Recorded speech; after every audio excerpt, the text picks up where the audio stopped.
Hey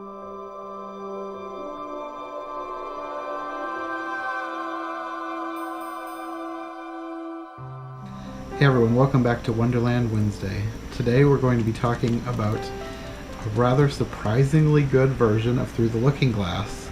This was a 1998 British adaptation. Suffice it to say, I think we were both surprised at how much we liked it. Definitely.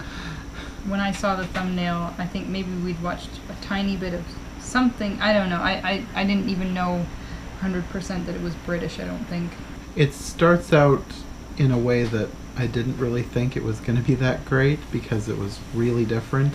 They started out in a modern setting, so that could be a miss more than a hit. Mm-hmm. And it starts out with a mother and daughter, sort of story time in the bedroom, and the mother goes through the glass instead of the daughter, which seems like I wasn't sure how, but even at the beginning, it wasn't bad. No, it wasn't necessarily that it was bad. It was that it was different. The fact that it was a mother reading through the looking glass to her daughter made me kind of question how good this was going to be. And then when the mother was the one who was going through the mirror, it was like, well, we'll see. But yet, out of so many versions of Alice in Wonderland and the Through the Looking Glass ones that are peppered in there too, this has to be one of the most true to the book that we have seen, that quotes so heavily from the book and may have even included a scene that didn't even make it into the book. Also, something that took us off guard is every time we turned around, we saw an actor that we recognized. We were not expecting this. I was expecting, I don't know, C-list actors that I'd never heard of, but there were a lot of really big-name British actors and actresses in this one. Right away, I noticed that Alice looks like the lady who was in Serendipity. She pointed that out right away. I looked it up. It was Kate Beckinsale, and yes, it was indeed who she thought it was. The White Queen and King. Yes. We recognized both of them. The White Queen is Penelope Wilton, who I recognized her from more than one place, but the main one that I recognized her from is Doctor Who, where she played Harriet Jones MP in multiple episodes. One of my favorite recurring Doctor Who characters. And then we also recognized the White King as Geoffrey Palmer, who played Lionel in As Time Goes By, one of our favorite Britcoms. Once you see him in that Britcom, you never divorce him from that. It's always, oh, there's Lionel in this other thing. Yes, exactly.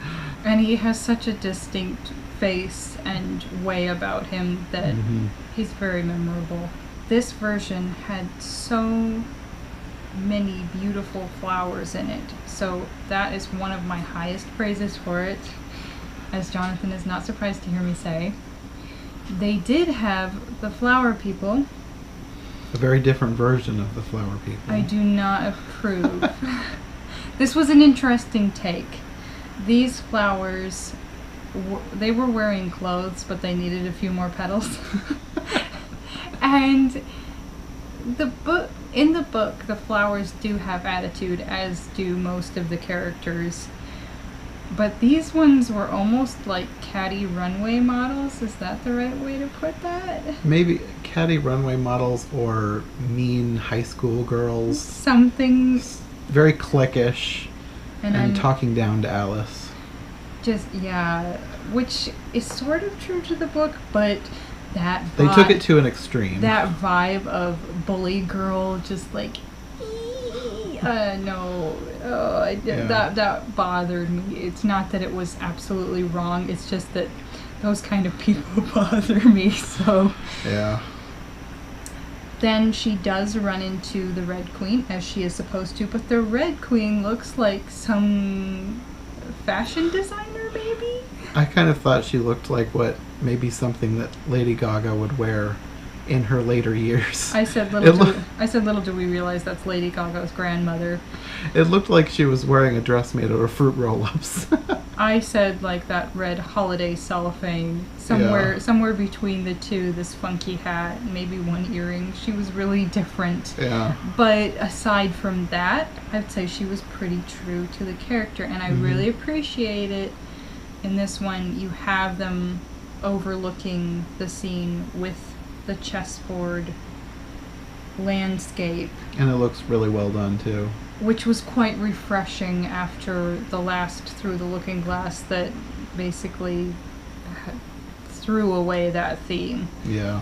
She ends up on the train as she is supposed to. They made the gnat with a little laser beam and a voice, which worked, because to have that character done really well, I think that was an okay compromise. Yeah, they did that. They had an interesting way of portraying the animals, which worked for me, at least. I thought it was really well done. Instead of putting the humans in a hideous costume, which other versions have done, they had the human playing the animal, and then once in a while they'd have a cutaway showing the animal in their place.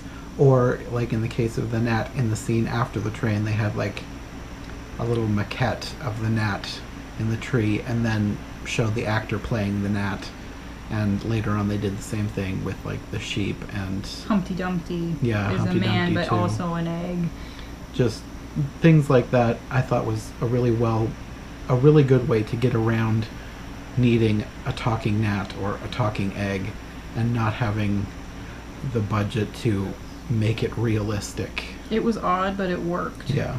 And I actually liked the guy who played the gnat, but that also within the train, when you look at the illustration in the book, it looks rather dim, dark, and they kept that feeling in the train.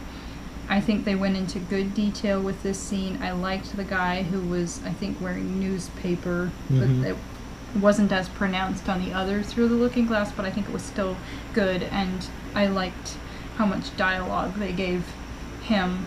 They just added a lot of detail into that scene. They did a good job.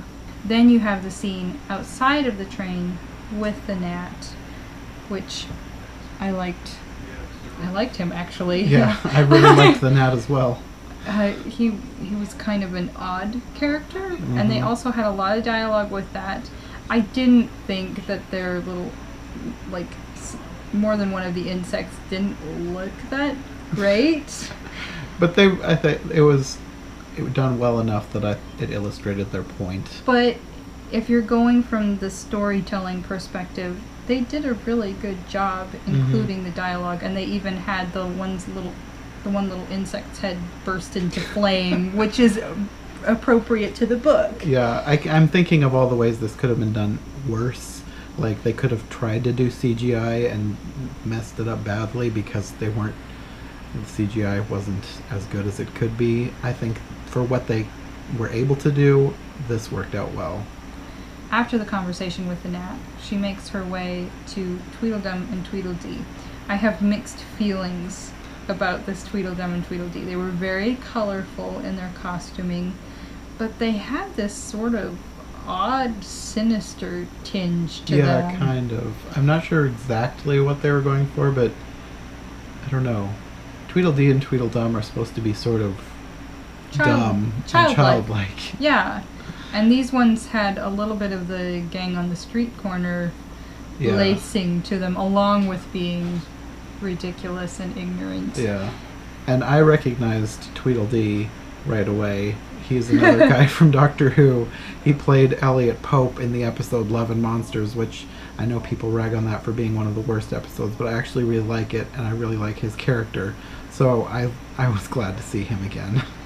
They gave them whimsical makeup.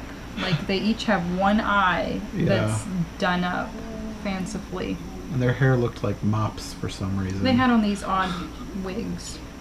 They have the whole scene with the Walrus and the Carpenter, but this was this was stylistically very odd, because it was a combination of them out on the beach, the Walrus and the Carpenter both played by humans and by these claymation or toys, stop motion, was it? Something like that. It was. It didn't make a lot of sense to me why they were going back and forth between the two. in combination with what sounded like 1950s rock. It was very strange. Which distracted from the poem. Of all the scenes in the movie, I feel like this is the most out of place. There was a few that felt out of place, but I feel like this one was the most out of place, just in terms of tone and color. I'm wondering if they were trying to make it more interesting, but I don't feel like that scene needs that much help. Yeah, I don't know. It didn't work for me. I think they could have done it a little bit better, but I'm not going to complain too much because I liked most of the film. After this, she moves on to a scene where she's in a building, which I do not believe is true to the book. The queen just sort of blew in the wood in the book. They transition into the scene where Alice is in this shop, and she's going to buy an egg, and it's a dimly lit shop. Yeah, the transitions in these scenes with the White Queen were kind of weird. Like, it seemed like something creepy was going to happen. From my memory, and it's been a while since I read this scene, this was just an odd part, period. And in the book, it is a dimly lit shop, and they stayed true to that. And stuff is moving around, and it's just weird. But with this one, we approved because the White Queen has this thing of turning into a sheep, and they just went back and forth between her and a sheep dressed in some form of clothing, and the sheep was adorable. I'm fine with the way they did that. Yeah. They transitioned her into this wooded area.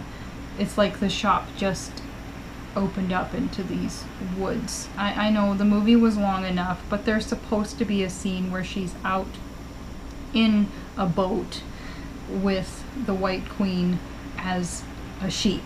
Mm-hmm. And I would have liked to see that, but I do applaud them for keeping it as accurate as they did. Yeah. Then, after this, she has the scene with Humpty Dumpty. And they even had the poem of the Jabberwocky. And I really liked the kid who played the Beamish boy. Yes, they had him dressed up the way a little boy would be if he was fighting pretend monsters. Uh-huh. Okay, this was kind of a different scene because Humpty Dumpty is not on a wall. He's on a brick pillar. And he starts out as an egg, and then he is a man, and then at the end he's an egg again and falls off. They kept a lot of the dialogue from the book, as we've been saying. I don't think he went into all the detail that the book has about that poem, and they didn't include everything from that scene. I would have liked to have seen them actually have the creatures from that poem. I really like the badger creatures with the corkscrew noses, so maybe that's why I'm getting hung up on this. I think they're neat. The Muppets did them right, actually. As much as they messed with that story, they had great little Muppets for those creatures. After he falls off, Alice has already wandered off because the conversation had ended, and then you have this scene with all of the king's horses, and they even had somebody who looked like they were riding two horses, like one leg on one horse. They were doing all sorts of weird things, riding through the woods. Which would have been interesting if you'd had a lot of trick riding in that scene, but whatever. Hey everyone, thanks for watching. As seems to have become customary whenever I do one of these with Sarah, we're going to be splitting this in half. We talked for a really long time, and while I did manage to trim it down to around half an hour, that's still really long, and I'm working every single day this week except for Wednesday, so I don't really have time to work on a half an hour long video. So, first half will be this week, and the second half will be next week. Thanks for watching. We'll see you then. Bye.